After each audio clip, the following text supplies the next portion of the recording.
All right, we are back on Get Up, and we're going to do a quick edition of Sound Off here, just interesting people saying interesting things. You just have to hear this. This was Terry Bradshaw talking about Aaron Rodgers potentially joining Terry's old team, the Pittsburgh Steelers. Just listen. That's a joke. He should. That is just, to me, is a joke. What are you going to bring him in for 1 year? Are you kidding me? That guy needs to stay in California. Thank you. Thank you. Chew on bark and risk it to the gods out there. You get this presence and you feel like it's going to start snowing. So. I don't. Does anyone have a reaction to that? Sometimes things can be presented without comment. Chew Dan? on bark? Chew on bark. Chew on bark is an interesting burn. I never heard that one before, but it's nice to hear. I've never heard when you get in someone's. I never heard when you get in someone's presence, you feel like it's going to start snowing either. I mean, I don't like the cold no more than anybody, but I've never said that before. It's just a very strange combination of things for Terry to say. We thought it was interesting. We thought we'd play it for you, and then we'd move on to a game called Is That Ridiculous with Louis Riddick. And this one I think is really interesting. Yesterday, Kirk Cousins was not present at the Falcons' OTAs. I found that significant. Is it ridiculous to say he will be on a different team by the time we get to week 1? No, I don't think that's ridiculous at all, Greeny. And I think the speculation is going to heat up.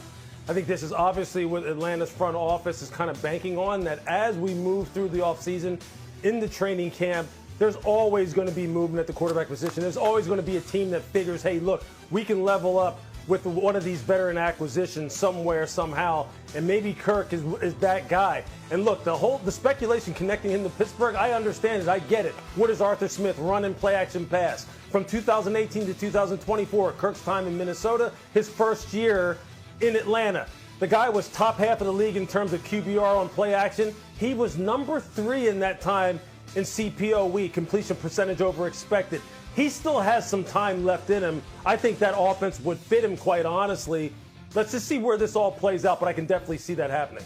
Graz, walk us through how that would happen if it were to happen. Would have to be a trade. Atlanta has made it clear that they're not going to cut Kirk Cousins. He would like to be on another team. He has a no-trade clause, so he has some say over where he goes. But the key thing, Greeny, is $37.5 million in guaranteed money. 27.5 this year, 10 next year. Is an acquiring team going to pick up enough of that money to make Atlanta happy enough to do a trade? Otherwise, they have said and they have acted like they're comfortable having him as Michael Penix's backup this year. I would see if he's able, or willing, I should say, to push the issue. Let me go to the next one, Louis. If I were to say, and perhaps I would say it hopefully, Justin Fields is going to have a career year in 2025. Is that ridiculous? Not ridiculous at all. Again, Greeny, look, this offensive line in New York, which is where it all starts for these young quarterbacks. They got 3 first-round picks and a second-round pick on this offensive line.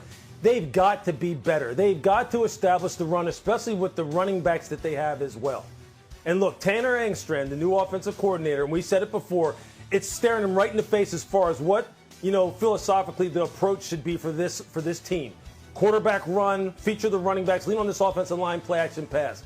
So could Justin Fields have a career year which would primarily be comprised of 20-plus touchdown passes, 3K plus in passing yards, 800 plus in rushing yards? I absolutely could see it happening. And that would be a career year for him. I don't see why, if this team stays on the field in terms of everyone staying healthy, that Justin can't have that kind of year. All right, I like the way you're thinking. Let me skip to the last one here because I want to have plenty of time for this. You and I spent a lot of the draft talking about Shedeur Sanders. If I were to say he is going to be the starter for Cleveland by week 6, is that ridiculous? It's not ridiculous, although that's a start on the road in Pittsburgh. It's not ridiculous, but if they're looking to really set him up, I see it's a week 7. I think week 7's a home game for Cleveland against the Miami Dolphins. That really seems ideal. And I know we're splitting hairs. Week 6, week 7, what the hell's the difference? Look, I wouldn't be shocked to see Shedeur Sanders in a true competition wind up winning the starting job coming out of training camp. I don't see that being ridiculous either. If you were to make that the stipulation of this segment. Look, I'm a believer in the guy. I'm a believer in his talent. I'm a believer in his makeup. I'm a believer in his football horsepower. I think he has as good a chance as any to surprise everyone as far as the people who are naysayers. You see their first 6 games this year. Graziano, I'm going to make a prediction here, and you're our insider extraordinaire on this show. I am predicting that when we get into training camp, we're going to start hearing from you. Everyone I'm talking to people in Cleveland, they're so pleasantly surprised with how good he looks, how he's picking up the offense. Oh, all of a sudden, they're very enthusiastic about what they're seeing. Oh, he's going to get into a preseason game. He's going to look great. I stake my reputation as an evaluator, Dan, of which I have absolutely none, that Shedeur Sanders is going to prove some of us right and everyone else wrong and become the starting quarterback in Cleveland. What do you think, Danny? 100% possible. This is a wide open competition. If the Browns had to play this week, the starter would probably be Joe Flacco by default. He has the most experience. But this is a wide open 4-way competition. Joe Flacco, Kenny Pickett, Dylan Gabriel, Shedeur Sanders.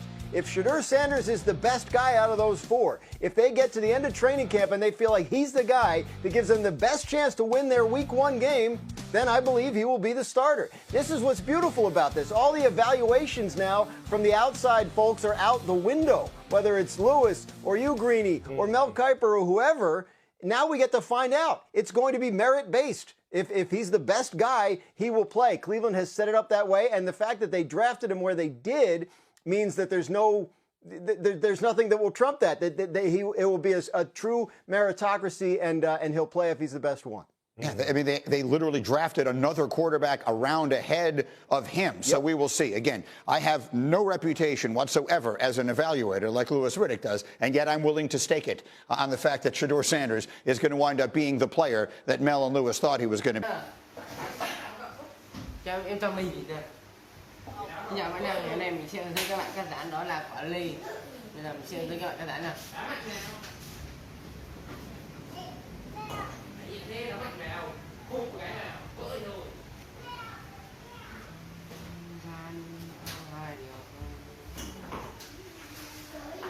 Đó, đi mua kem đi. Đi mua kem đi.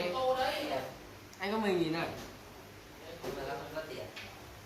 Hai cái đồng em không có 1.000 này. Thì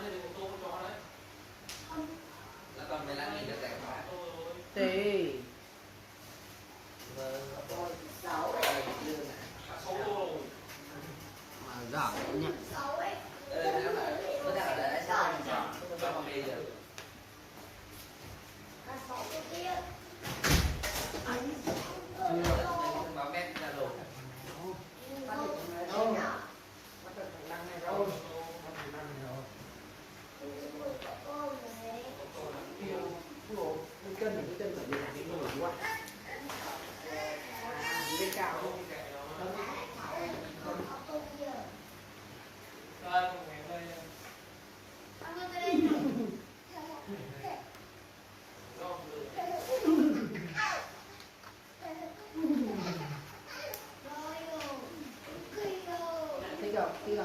Kêu vào.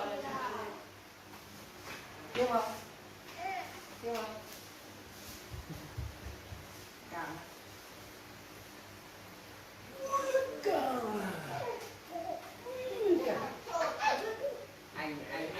Anh tin là cà vào lớn quá rồi cũng không nhắm lên cào được. Anh to quá rồi. Anh to như con lợn đấy nhỉ. Anh bảo anh tí to như con lợn đó là cũng không nhắm được.